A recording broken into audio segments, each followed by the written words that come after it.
Good afternoon, Bobcats. Today is February the 11th, and it's Monday, and I know we haven't had a YouTube video in a long time, but I really thought that with us adding and subtracting fractions much differently than your parents grew up doing, that we really needed a video to help you with completing your homework tonight. Because if you ask your parents for help tonight, they're going to show you a completely different method.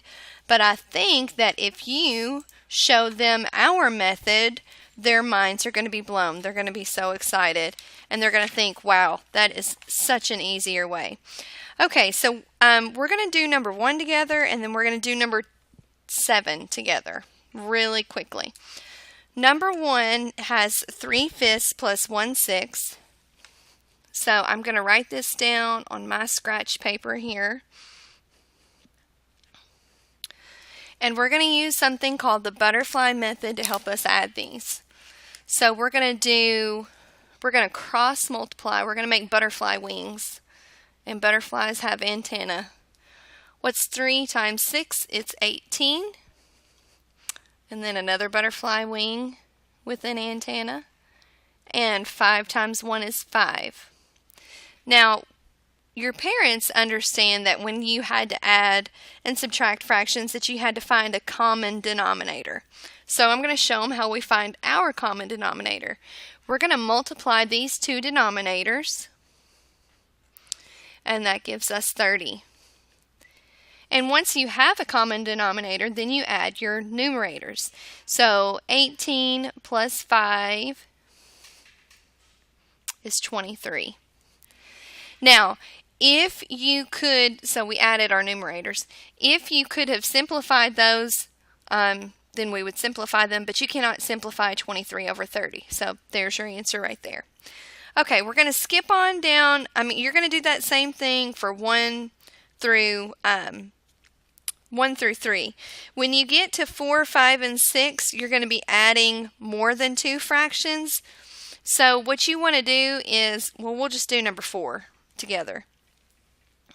1/4 plus 1/6 plus 3/4. Now, 2 of those already have a common denominator, so I can mentally add those together. 1/4 plus 3/4 is 1 whole. And then I have 1/6 by itself, and 1 whole plus 1/6 equals 1 1/6.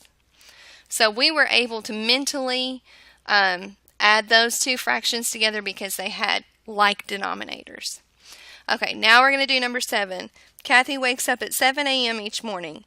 She spends 1/10 of an hour making her bed, 1/5 of an hour eating breakfast, and 1/2 of an hour getting ready for school. How long does Kathy spend doing these each morning? So we're going to add these together. None of them have like denominators. So what we're going to do is we're going to hold off on 1/2 over here. We're going to wait and do 1/2 here in just a minute. So let's use this butterfly method to add these together. 1 times 5 is 5. 10 times 1 is 10. I'm going to figure out my common denominator by multiplying the denominators. 10 times 5 is 50. And then add the numerators. 5 plus 10 is 15. Now we can simplify that, but we're just going to wait. We're going to go ahead and take the 15 over 50, and now we're going to add it to the 1/2 from the other part of our problem. So let's do 15 times 2 is 30. 1 times 50 is 50. To find the common denominator, we multiply. 50 times 2 is 100. And then 30 plus 50 is 80. Okay, so now we simplify.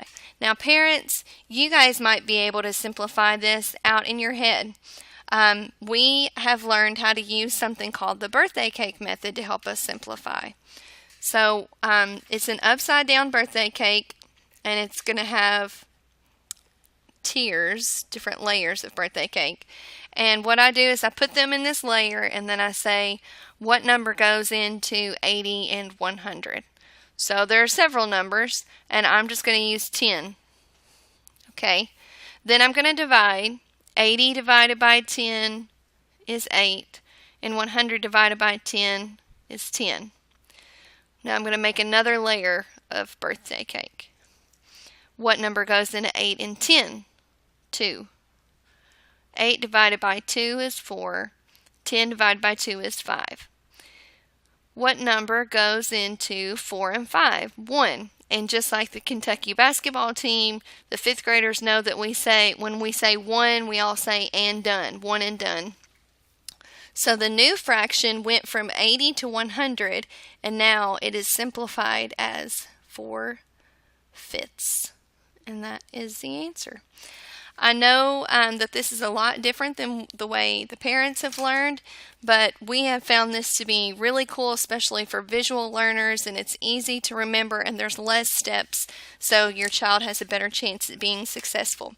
If you have any questions, you can come see me during breakfast tomorrow, and I hope that you have a great rest of your evening.